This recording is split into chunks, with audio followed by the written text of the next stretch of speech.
Bom dia, alunos! Hoje iniciaremos mais uma aula de ciências aqui da Escola Educate, né? E o tema hoje que a gente vai conversar é sobre a distribuição das espécies na Terra. Como que isso ocorreu, de que forma aconteceu, há quantos milhões de anos atrás isso teve, o porquê desse acontecido. Então a gente vai aprender um pouquinho sobre isso agora, tá? Bom, quando a gente estudou os biomas, nos capítulos anteriores, nas aulas anteriores, a gente verificou que a distribuição dos seres vivos é diferente nas variadas regiões, né? Então, tem algumas espécies de seres vivos que a gente se encontra em uma determinada região que a gente não vai encontrar em outra determinada região. Eles vão ser, na verdade, indivíduos, seres vivos únicos daquela região. Algumas espécies que elas são naturalmente encontradas somente nessa área específica, somente nesse local, a gente chama que são espécies chamadas espécies endêmicas. E quando são espécies que a gente encontra em várias regiões diferentes, né, ou continentes, a gente chama essas espécies chamadas de cosmopólitas, tá? Desculpa, cosmopólitas. Um exemplo disso, de uma espécie de ser vivo que a gente encontra em quase todas as regiões, é o pardal. Né? Então, é uma ave que a gente vai encontrar aí nas regiões do mundo inteiro, essa mesma ave, tanto aqui no Brasil, como lá na Ásia, na África, no Ocidente, na Europa, né? Então, é um caso bem específico dessa espécie. Bom, a gente, além de estar sabendo desses tipos de espécies endêmicas, os cosmopolitas, né? A gente também vai saber um pouquinho sobre biogeografia. O que é isso, gente? Então, é a ciência que estuda a distribuição geográfica das espécies, né? Ou seja, como essas espécies se distribuem no nosso planeta. Como que elas, ao longo do tempo, como que elas conseguiram se adaptar a cada ambiente. Então, quem faz esse processo, quem faz esse estudo é a biogeografia. Bom, eu passei um texto para vocês, na verdade um vídeo sobre a Pangeia, né? Para a gente entender, na verdade, como que aconteceu essa distribuição dessas espécies, por que tem espécies em determinado local que existem e outros não. Então, para a gente conseguir entender um pouquinho a teoria, que a gente chama a teoria da deriva continental. O que é isso?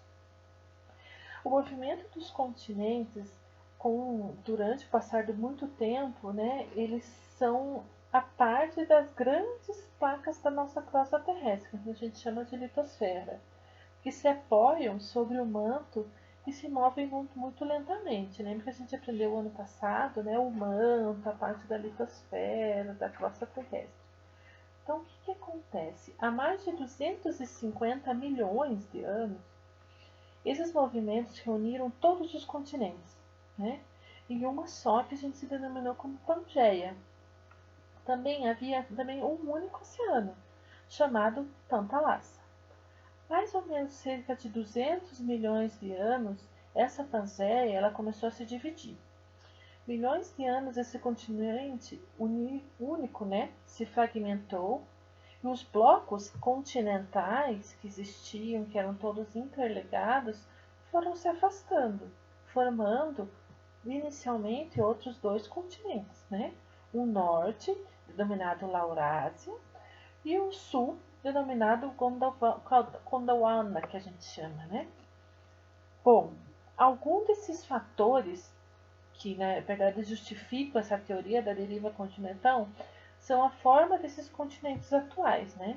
Que possibilita o encaixe entre esses continentes que existiam e a similaridade dessas rochas encontradas nas bordas desses continentes e a identificação de fósseis de animais e plantas em diferentes continentes que hoje estão distantes entre si.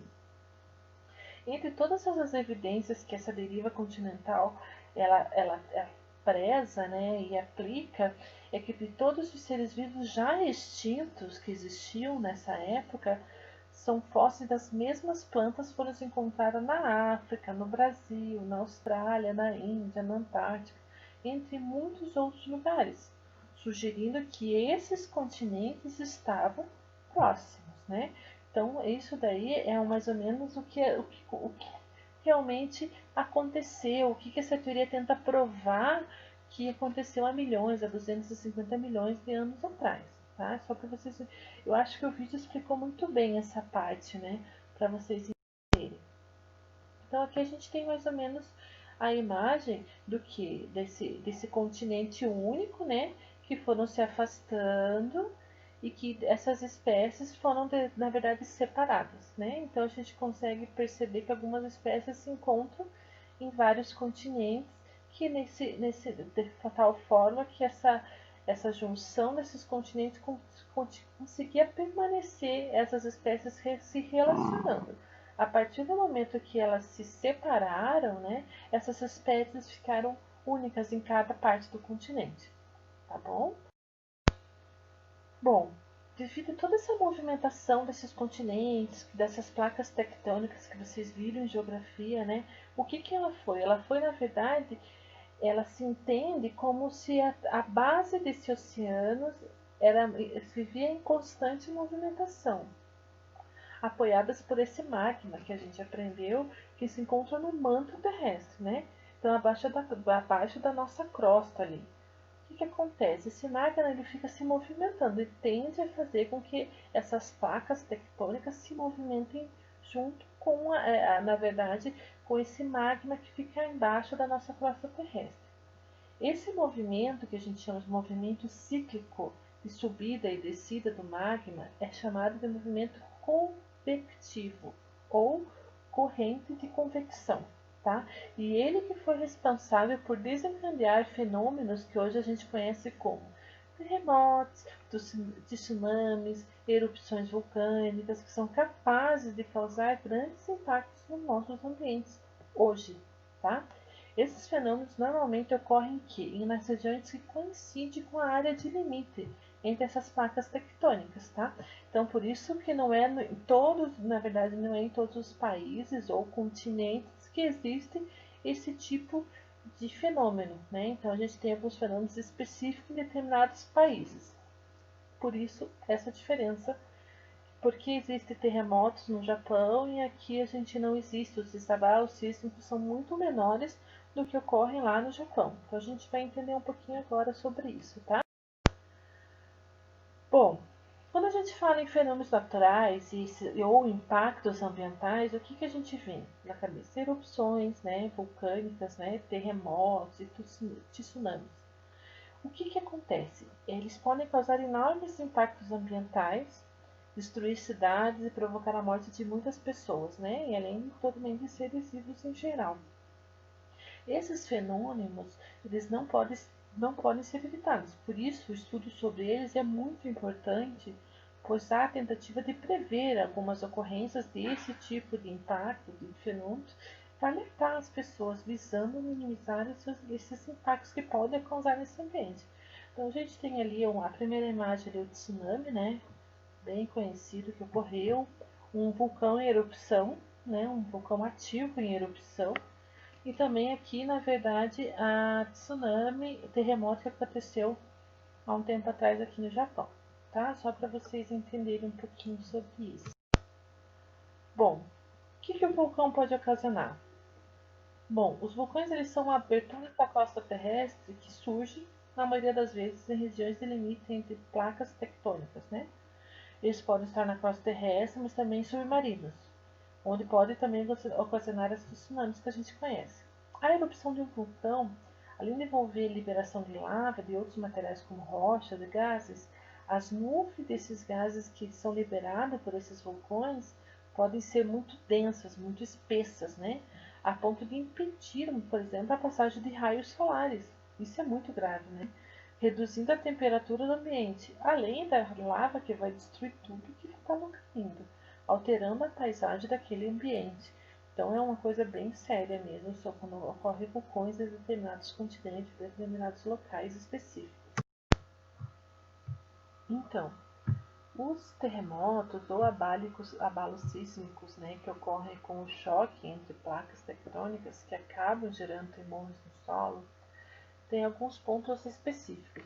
Por exemplo, no interior da crosta terrestre, no qual ocorre esse deslocamento, que a gente chama das placas tectônicas, chamado de hipocentro, ou um foco de um terremoto, a ponto que ele atinge a superfície da crosta terrestre, esse abalo sísmico, né, é chamado de epicentro, e é onde se sente a oscilação de um terremoto com a maior força, gerando maiores estragos. Então, sempre o epicentro é onde vai ser o pico desse terremoto, tá? Inúmeros terremotos acontecem diariamente que a gente nem sabe? Mas liberam uma energia tão pequena que não são sentidos. Essa quantidade de energia liberada por um terremoto, à medida que a escala de magnitude de Richter, que a gente chama, que foi estabelecida lá em 1935 por Charles Richards, essa escala é que permite e calcula essa magnitude de tal abalo de qualquer terremoto. E com base nessa amplitude dessas ondas registradas em um sismógrafo, que inicia-se a magnitude de quando o terremoto não é sentido pelas pessoas. Então não tem limite máximo, porém, até os dias atuais, são muito raros os tremores que chegaram à magnitude do valor 9, tá? Então só para vocês entenderem um pouquinho como que se mede aí um abalo sísmico ou um terremoto. Um terremoto no fundo do oceano a gente chama de maremoto, tá?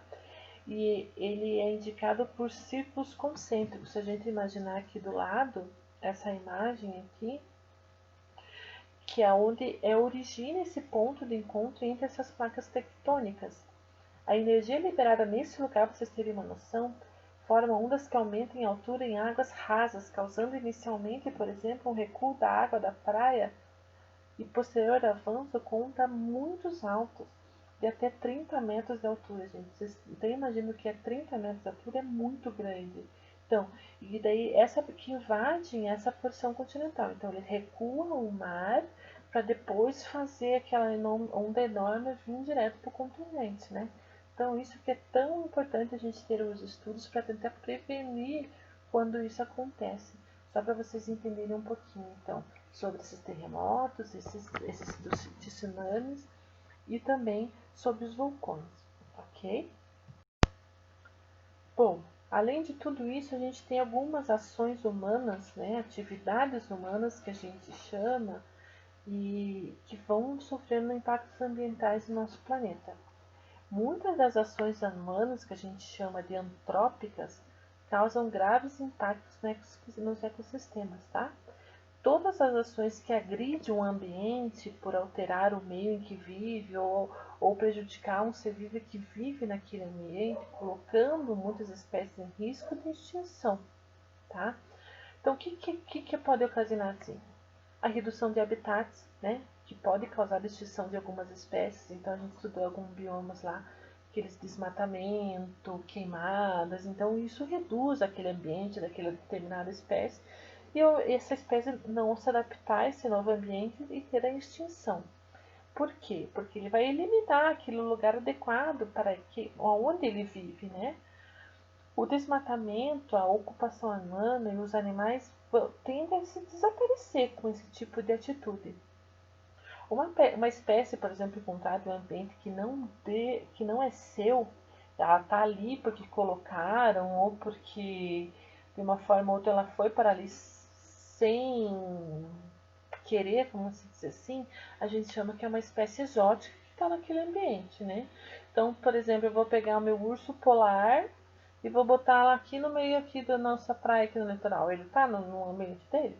Não está, né, gente? Então, existem algumas espécies aí que são espécies que realmente são colocadas por tráfico de animais ou por tantas outras formas de tentar pegar esse animal e colocar no ambiente que não é dele.